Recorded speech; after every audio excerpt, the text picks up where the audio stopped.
तर लाडक्या बहिणींना 2100 रुपये मिळणार का? अर्थसंकल्पातून अखेर सरकारची स्पष्ट भूमिका।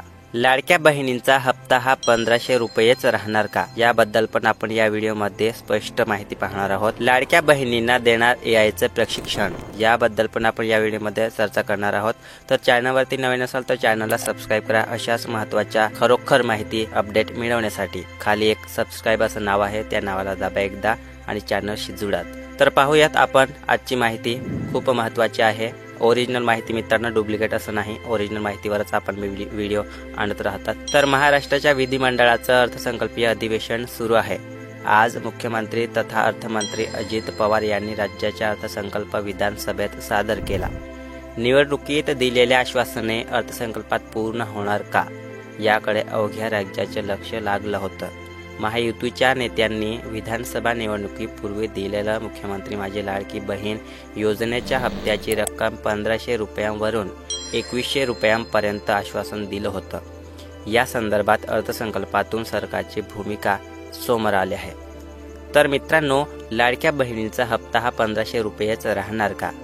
तर राज्य सरकार मुख्यमंत्री माझी लाडकी बहीण योजनेसाठी 36 लाख कोटी रुपयांची आर्थिक तरतूद केली आहे। मात्र मासिक हप्ता 1500 रुपये इतकाच राहणार असल्याचे अखेर स्पष्ट झालं आहे।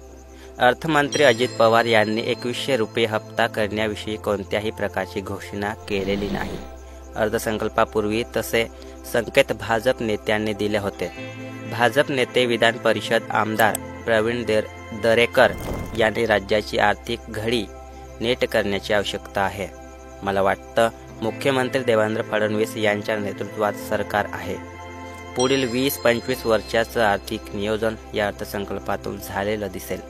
लाडक्या बहिणींसारख्या हजारो कोटींच्या योजना गरिबांसाठी आहेत, त्यामुळे निश्चितच अर्थव्यवस्थेवर ताण आहे, हे मान्य असल्याचं प्रवीण दरेकर म्हणाले होते। तर मित्रांनो, लाडक्या बहिणींना देणार AI चं प्रशिक्षण, थोडक्यात आपण माहिती पाहूयात।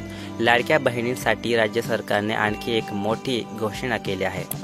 टेक कंपनी मायक्रोसॉफ्टशी राज्य सरकार करार करणार आहे। या कंपनीच्या माध्यमातून हजारो महिलांना कृत्रिम बुद्धिमत्तेचे प्रशिक्षण देण्यात येणार असल्याची घोषणा अर्थमंत्री अजित पवार यांनी केली।